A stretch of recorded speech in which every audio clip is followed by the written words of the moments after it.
आज हम लोग पढ़ेंगे ना त्रिकोणमिति का पहला प्रश्नावली। ठीक है, पहले एक आसान सा सवाल ही लेते हैं।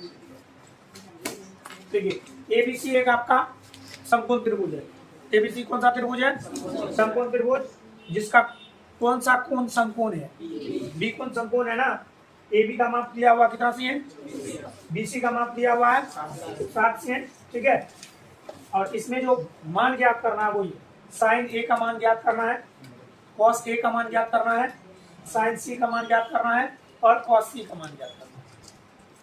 इस सब का मान ज्ञात करने के लिए हमें इनका तीनों भुजा पता होना चाहिए। ठीक है, अभी दो ही है, एसी हमको पता नहीं, एसी कर्ण होता है। ठीक है, तो कर्ण कहां से निकालेंगे? पाइथागोरस परिमेय से। कहां से?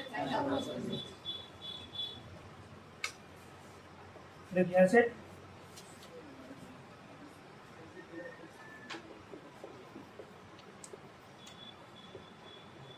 पाइथागोरस परिमेय क्या होता है? कर्ण स्क्वायर बराबर लंब स्क्वायर प्लस आधार स्क्वायर। ठीक है, इसका आप स्क्वायर करेंगे इधर क्या हो जाएगा? ऐसे कर्ण कौन सा है? एसी। क्या है?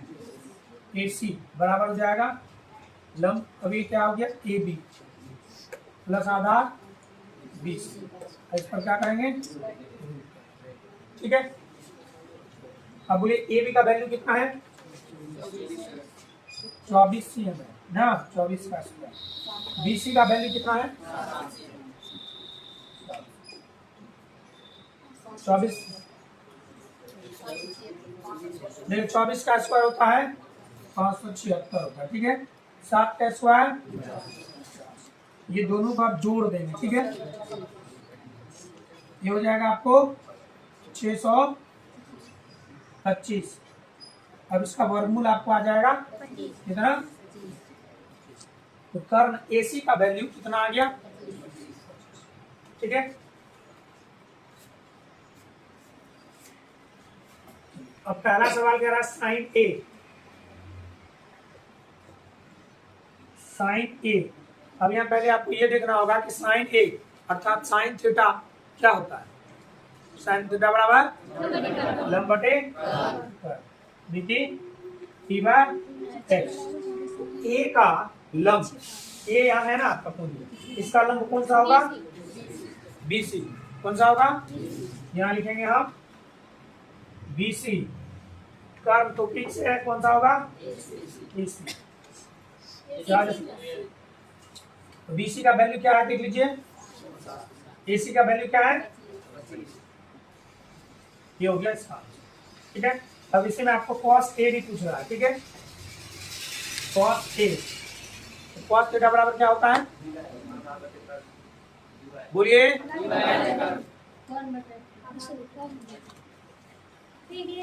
बी बार एच होता है। अब ए देखिए, भुजा कोण ए का जो आधार होगा वो कौन सा होगा ना? कोण ए का लंब बीसी हुआ, इसका आधार क्या हो जाएगा? ए बी बटे कर्ण क्या है? कितना हो जाएगा आपको ये वैल्यू? ए बी का वैल्यू। ठीक है, अब दूसरा सवाल पर चलते हैं। दूसरा सवाल देखिए क्या कह रहा है? साइन सी का वैल्यू। साइन सी, साइन थीटा बराबर क्या होता है? लंब बटे एक्स। अब यहाँ देखिए सी दिया, सी के लिए लंब का कार्य कौन करेगा? सी के सम्मुख भुजा कौन सा है? A B.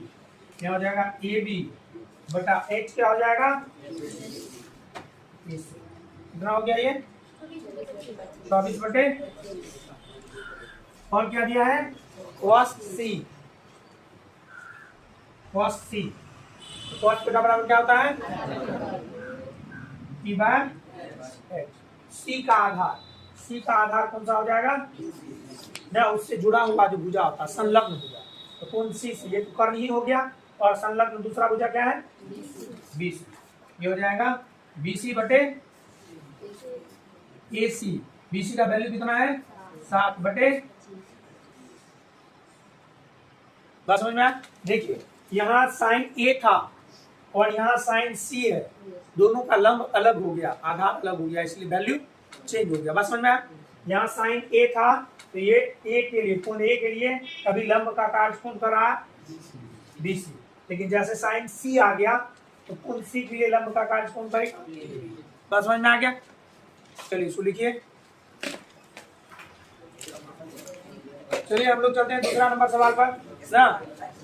देखिए दूसरा सवाल आपको इस तरह त्रिभुज पी क्यू आर दिया हुआ है, जिसका कोण क्यू कितना है? समकोण है, और पी क्यू 12 cm ना, और पी आर 13 cm। यहाँ आप लिख दीजिए दिया है ना। पी क्यू बराबर हो जाएगा आपका 12 cm, पी आर बराबर हो जाएगा 13 cm ना। अब जो आपका क्वेश्चन है वो 10t minus cot r, 10t minus cot r बराबर ये। अब देखिए इसमें आपको पर लंब दिया हुआ है, आधार निकालना पहले, ठीक है? चलिए निकालते हैं। आधार बराबर क्या होता है? कर्ण स्क्वायर प्लस नहीं माइनस लंब।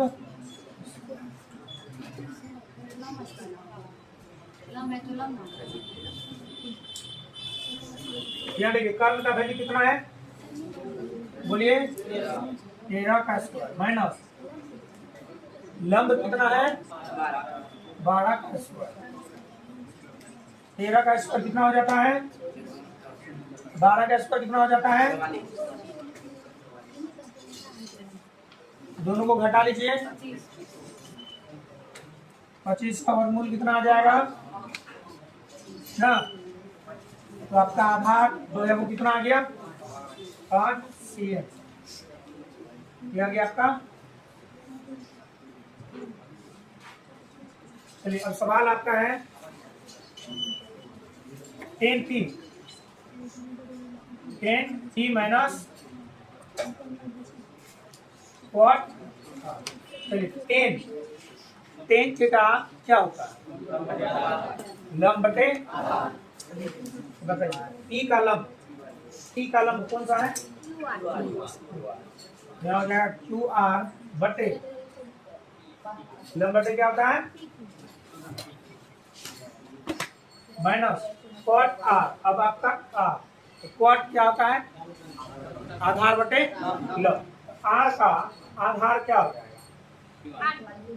क्यू आर हो जाएगा ना। आधार उसी से जुड़ा हुआ हो जाएगा, आर का आधार क्यू आर। बस समझ में आया? और आर के लिए लंब यहाँ हो जाएगा आपका क्यू आर बटे, इसके लिए लंब क्या आ जाएगा? क्यू। अब इसका वैल्यू देखिए, क्यू आर कितना है ना, टी क्यू कितना है? माइनस क्यू आर कितना है? ये प्लस में और ये बराबर वैल्यू है, ठीक है? चलिए लिखिए तो इसको। चलिए अब हम लोग चलते हैं तीसरा सवाल बना। ठीक है, तीसरा सवाल आपको कर रहा है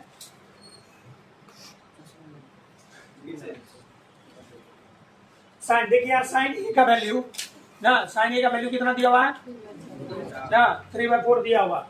तो कॉस ए तथा टेन ए का वैल्यू करा निकालने के लिए परिवर्तित करने। अब यहाँ देखिए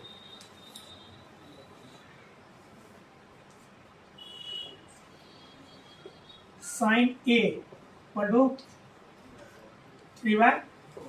अब देखिए साइन बराबर क्या होता है? साइन थीटा बराबर क्या होता है? हाँ, लंब बटे ई बार। अब बताइए लंब का वैल्यू कितना है? एच का वैल्यू कितना था? तो चलिए एक त्रिभुज बना लेते हैं।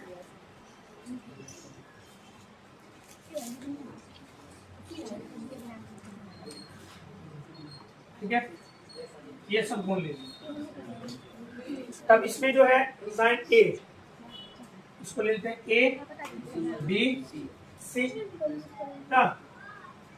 अब देखिए साइन ए के लिए लंब कौन सा हो जाएगा, इसका मान कितना दिया हुआ है, कर्व कौन सा है, इसका वैल्यू कितना आ गया ना, हमें आधार निकालना है, इसलिए यहां भी लिख सकते हैं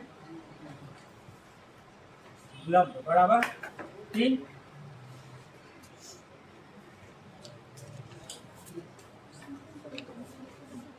और आधार कितना हो जाएगा, नहीं कर्व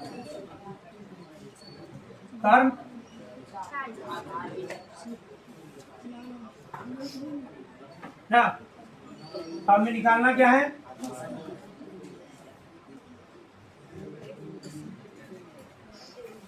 आधार बराबर हो जाएगा आपका कर्न स्क्वायर माइनस लंब स्क्वायर का आधार आपका है क्या, ए के लिए क्या ए बी है, ए बी बराबर कर्न कौन सा आपका ए सी का स्क्वायर माइनस ना बी सी। चलिए कर्न है कितना आपका 20 है, हो गया 16 माइनस ये बोलिए कितना आ गया 7 आ गया ना, ये हो गया आपको √7। अब हमें निकालना क्या है cos A बराबर क्या होगा, बोलिए cos थीटा आधार बटे, चलिए क्या हो जाएगा cos A बराबर b/f, तो b आधार A का आधार A से जुड़ा हुआ भुजा ना, संलग्न भुजा, ये तो कर्मी हो गया, इस पर तो सोचना है नहीं। आधार कौन है ए बी बटे कर्ण कौन है ए सी, इसका मान क्या हो जाएगा, ए बी का वैल्यू क्या है √7 बटे, चलिए अब किसका वैल्यू निकालना है tan A का, tan A बराबर tan थीटा बराबर क्या होता है लंब बटे e/b ना, बोलिए 30 ए का लंब कौन सा है 20, आधार कौन है ये हो गया कितना, BC का वैल्यू दीजिए 3, AB का वैल्यू